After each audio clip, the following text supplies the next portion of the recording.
There are days on a homestead that feel noisy, even when nobody raises their voice. This is one of them. Not because something is chasing us, not because the weather is raging, but because today we face the oldest truth of living off the land. If you want to eat through winter, you must do the work that feeds it, quietly, cleanly, with respect. And if you do it wrong, you don't just lose meat. You lose the season. And you lose something inside yourself. The morning after smoke feels like the world has been rinsed. The wind shifted in the night. The valley woke up sharp again. Ridge lines clean. Lake bright. The kind of air that makes you want to breathe deeper just because you can. I stand on the porch and let the sun find my eyes. Not staring, just receiving. Mom says light is information. Dad says it's common sense. Either way, my body settles when I do it. Light log, clear sunrise, cold air, clean light. Chest feels open, mind feels steady. Inside, I hear the stove and the low hush of voices. Not the usual breakfast noise, no joking, no clatter, more like careful. Today is a processing day. We don't say it to sound tough. We don't say it like a threat. We say it like wood day or hay day, a day with a job. A day with weight. I step into the kitchen. Warmth hits my face. So does the smell. Broth, coffee, and a faint tang of vinegar. Mom is wiping down the counter like she's preparing for a surgery she's done 100 times and still doesn't take lightly. Dad is at the table with a pencil list on the back of an envelope. Mary sits too still, watching, like she's trying to swallow a storm. Bram is sitting too straight, hands folded, eyes wide, like posture can make you older. Dad looks up. You ready? I nod. Yes. Mom slides a mug toward me. Drink. I drink. The heat steadies me. Then she pushes a bowl across. Eggs, salted. A thick slice of sprouted bread with butter. You need steady fuel today, she says. Bram makes a face. Why can't we have pancakes like normal people? Mom doesn't even glance up. Because we're not normal people. Mary snorts once, fast, surprised she laughed at all, then covers it by clearing her throat. Dad's mouth twitches, almost a smile. I take another bite. I'm hungry, but it's the strange kind of hunger that comes with nerves. I hate admitting that. I've done this before. I know the work. I know the rules. Still, my stomach feels tight. Dad taps the pencil. We do this calm. We do this clean. We do this together. Bram swallows. Do I have to be there? Dad's eyes soften a fraction. No, but you do have to help. Everybody carries something today. Mom adds, you can label jars. You can wash tools. You can tend the fire. Bram nods, like he's relieved and offended at the same time. Mary lifts her chin. What am I doing? Dad answers without hesitation. Water and towels. And you watch the little details. The little details are what keep food safe. Mary's face relaxes. That's her language. Dad stands. We start in 10. Outside, the cold air bites my cheeks, the kind of cold that makes everything feel crisp, like the world is better defined. That's part of why today is today. Cold gives you time. Cold helps you keep things safe. Dad and I walk toward the small outbuilding we use for processing. It isn't pretty, it's functional. Hooks, tables, clean buckets, a place to keep dust and sun off what matters. Water is already heating, towels stacked, salt tub, twine, labels. Mom has it laid out like a ritual, except she'd never call it that. Mom doesn't romanticize. Mom prepares. The animal today is one we raised, and that's the part people don't understand when they say, I could never. It's not easier because you're used to it. It's harder because you remember feeding it in winter. You remember hauling water. You remember checking for limps. You remember it being alive. You don't become numb. If you become numb, you become careless, and careless costs you everything out here. Dad moves with a steadiness that's almost gentle. No performance, no big talk, just the work. When the hardest part comes, I keep my eyes on Dad's hands and my own breath. I focus on being clean, being calm, being respectful. And I don't narrate it in my head. Not today. Today isn't for drama. Today is for silence. When it's done, Dad stands still for a moment, hand resting on the fence rail, eyes lowered, a pause that means something private. Then he looks at me. Go get your mother. I head back to the house. Mom is at the sink washing her hands. Again. She meets my eyes without question. She knows. She ties her apron like she's tying herself into the day. Okay, she says. We walk back together.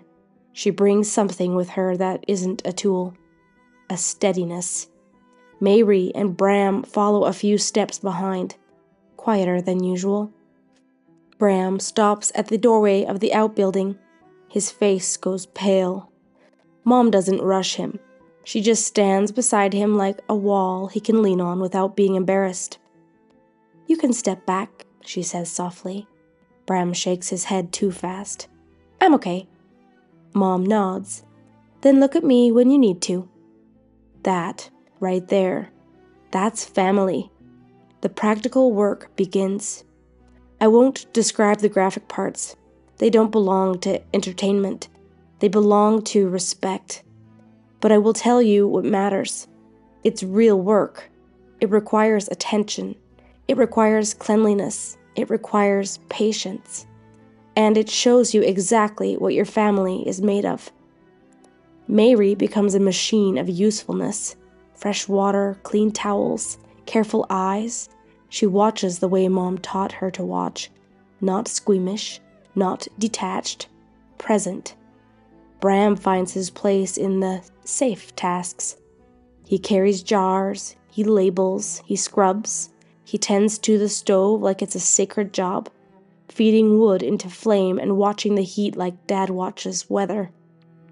At one point, Bram looks up at me, voice small. This is a lot. I nod. Yeah. He glances down at the jars, but it feels important. It is, I say. It's winter. He frowns. Winter's not here yet. It is, I tell him. It just hasn't started talking out loud. Bram thinks about that like it's a riddle. Mom sets aside cuts for specific uses. Stew meat, roasts, fat for rendering, bones for broth. Nothing is random. Everything has a purpose. She taps a label Bram wrote, crooked. Spell it right. You don't want stew turning into sweat in January.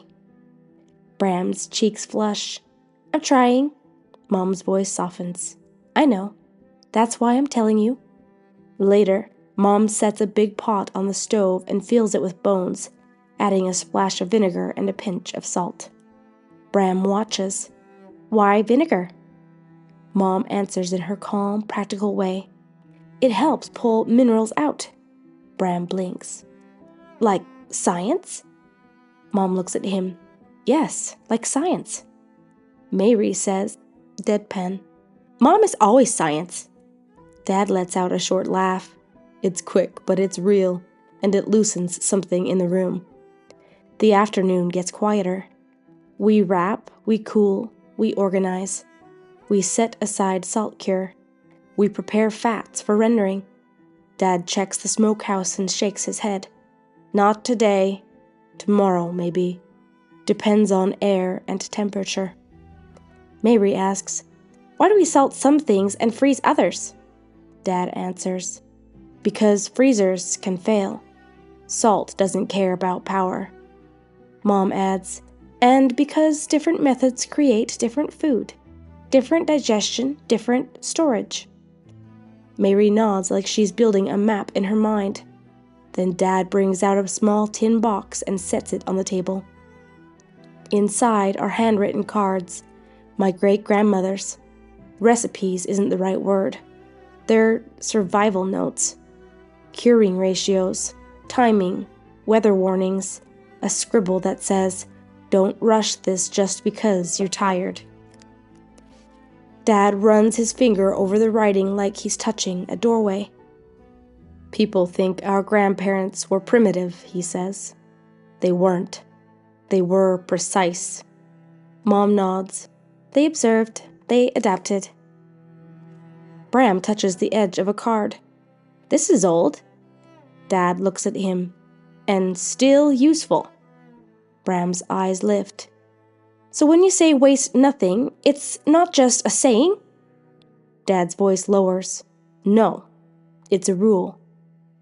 Mom adds, It's respect, and it's love, made practical. As evening approaches, the light turns golden and the cold returns like a familiar friend. We finish the last organizing, check the hanging meat, secure everything. Dad sends Bram inside first. Go wash up, Dad says. You did good today. Bram's face changes, like the words landed where he needed them. He nods and disappears into the house without arguing for once. Mary goes next, but halfway to the door she stops. She turns back to Dad. Do you ever feel sad? She asks. Voice small. Dad pauses. He doesn't dodge. Yes, he says. I do. Mary looks down at her boots. Then why do it? Dad's answer is simple. Because we live, and we choose to live honestly. Mom steps beside Mary. And because we don't hide the cost of life from ourselves, we honor it. Mary nods slowly, like she's swallowing something heavy but true. When the kids are gone, Dad and I stay behind. The outbuilding is quiet except for the stove and the soft sound of trees moving outside. Dad leans back against the table. You did good. I hesitate, then say the thing I don't usually say. I hate the hard part. Dad nods immediately. Me too. I blink. You do? He looks at me steady. Anyone who enjoys it is missing something. The point isn't to enjoy it. The point is to do it right. That sentence lands deep. It settles something in me. Dad's hand comes to my shoulder. Heavy. Grounding. This is the work that makes winter possible, he says. And you can carry it. Outside, the last light fades. The first stars appear. Somewhere up on the ridge, bees are still working in their cedar seam like the world is normal. And down here, after a day like this, I feel something steadier than pride. A sense of being part of a chain that doesn't break. A sense of being useful in the truest way. We scrub everything again. Rinse, wipe, reset. Because tomorrow still comes, and tomorrow deserves a clean start. When I climb into bed that night, my muscles are heavy and my mind is clear. Modern people chase health like it's a product. Out here, health is built into the day. Light at dawn, movement, real food, honest work, darkness at night. Not perfection, alignment, and winter. Winter is already listening. Next time, the valley turns sharp with cold again, and something starts testing our boundaries. Tracks appear where they shouldn't. The chickens go silent at the wrong hour. And Dad teaches me the rule that keeps you alive when a predator decides to watch you back. Don't panic, don't posture, don't hesitate. Because out here, calm isn't a personality trait. Calm is a skill, and it might be the one that saves you. You have been listening to Hearth Horizon, a Kootenay Homestead Chronicle. Check back for more episodes and comment below what you want to see next. Created and narrated by Chelsea Blackmore. This story is developed with AI assistance. Thanks for listening.